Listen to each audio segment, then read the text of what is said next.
सब देखने और सुनने वालों की खिदमत में मोहब्बत भरा सलाम नाज़रीन।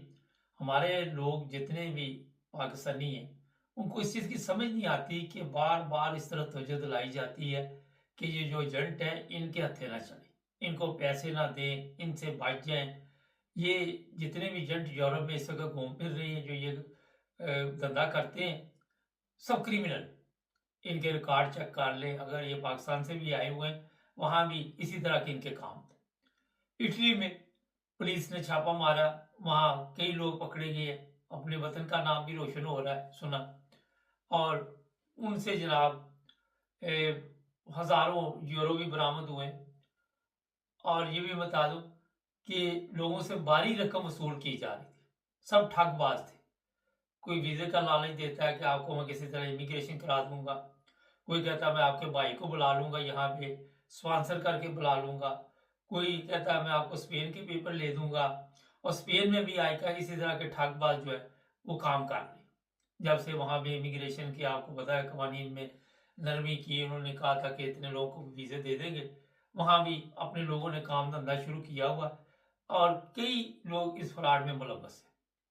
अगर आपने ये फ्रॉड के ज़रिए वीज़ा कोई हासिल कर भी लिया, तो आपके लिए मुश्किल पैदा होगी। जिस तरह जर्मनी में मैंने कई प्रोग्रामों में बताया कि ये जो जर्मन कोर्स है, यहाँ की जो ज़ुबान का है, B1 वगैरह, अगर किसी ने पैसे दे के करवाया, पिछले दिनों इराकी एक पकड़ा भी था उन्होंने, जो ड्राइविंग लाइसेंस करवा रहा था, और भी लोग पकड़े गए।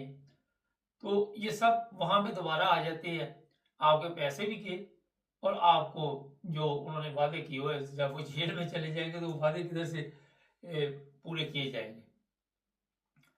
इसके अलावा जनाब ये चीज़ ज़हन में रखें कि जो लोग भी पाकिस्तान से अरब ममालिक में जाते हैं या दूसरे ममालिक में जा रहे हैं, इतनी बड़ी तादाद में FIA ने उन लोगों को वहाँ से प्लेन पे बैठने नहीं दिया।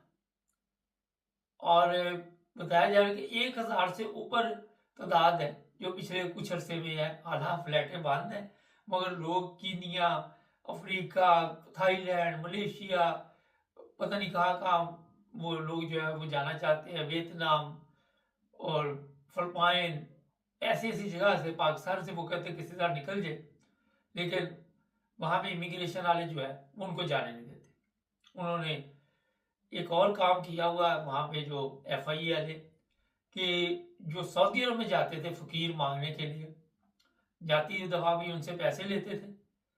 और जब वो वापस आए, कल 2 फ़कीर वापस आए। अब बंदा इनसे पूछे कि इनको ख्वाब आ गई थी कि ये दोनों फ़कीर हैं। तो उसमें जनाब इन्होंने कहा ये 2 फ़कीर हमने पकड़ लिए हैं जो सऊदी अरब में वो स्पेशलिस्ट थे, शायद हो सकता है इस वजह से पकड़े थे वो वहाँ मांगने गए थे। तो जाती दफ़ा भी FIA का काम सिलसिला चल रहा है, नोट शोट आ रहे, नोटू छोटू आ रहे, और वापसी में भी हो रहा है।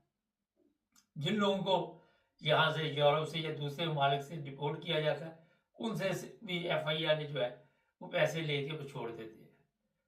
हर तरफ पाकिस्तान में अगर आप देखें कि जितने लोग वहाँ रह रहे हैं, वो आप जाके उनसे मुलाकात करें, वो सब के सब कहते हैं हमें बाहर ले जाओ। और इस वजह से ठगों की मौज लगी हुई है।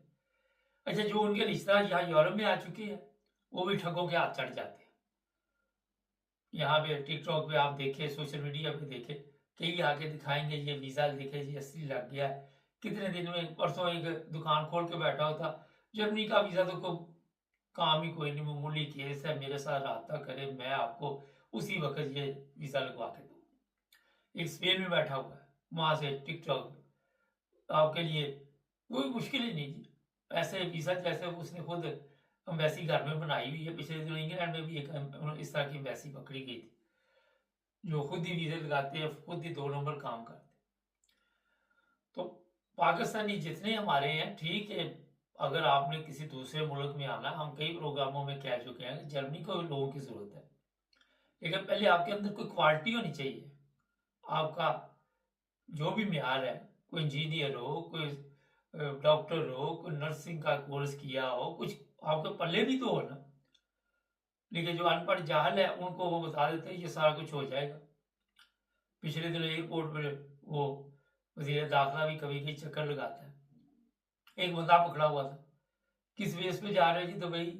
उस वक्त लोग जा रहे थे, जी मैं ड्राइविंग के लिए। ड्राइविंग लाइसेंस है? नहीं। गाड़ी कभी चलाई? नहीं। तो आप जा रहे हैं तो वहां पे वो मैं वहां पे जाके सीख लूंगा। ये इसलिए मैं आपको बता रहा हूँ। कितने पैसे दिए? 8 लाख।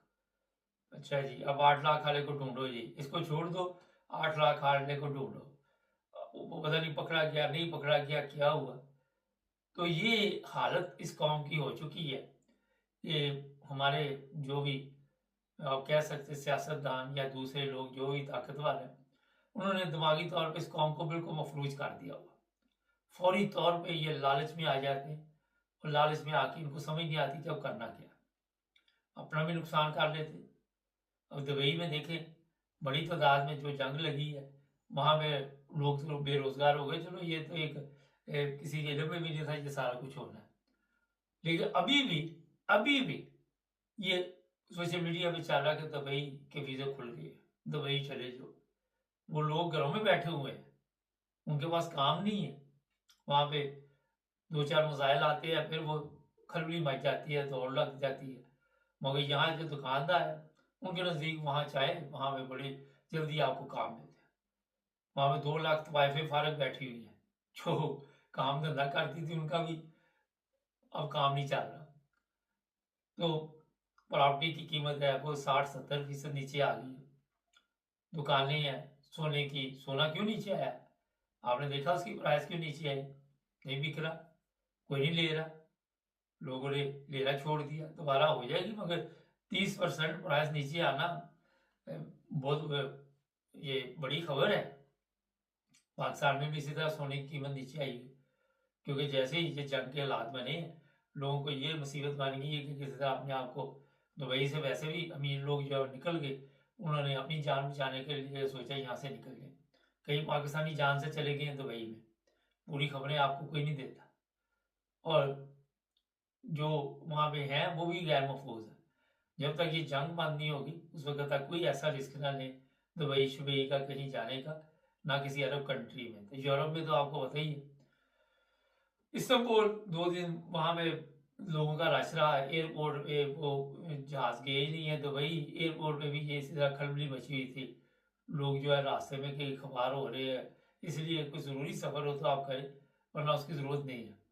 अगर तो आपको पता चल लग रहा है कि आपके बगैर ये काम नहीं होना और कोई बहुत मुश्किल हालात है, फिर भी लोग तुर्किश एयरलाइन पे जा रहे थे, वो तुर्किश एयरलाइन ने भी कई फ्लाइटें जो है वो गई नहीं, जिसकी वजह से इस्तांबुल एयरपोर्ट पे पाँव रखने की जगह नहीं थी, हर तरफ राज था।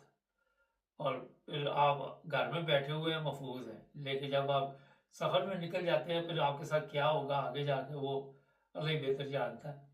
एक भी मिसाइल दुबई एयरपोर्ट पे गिरा या किसी भी एयरपोर्ट पे, उसके बाद सारा सिस्टम जो है चेंज हो जाता है। वहाँ पे खज्जल खराबी, और जो कारोबारी लोग होते हैं वो ज़्यादा परेशानी, मुलाजम लोग जो होते हैं उनके लिए नए सवाल खड़े हो जाते हैं कि हमारी मुलाजमत ही ना चले जाए।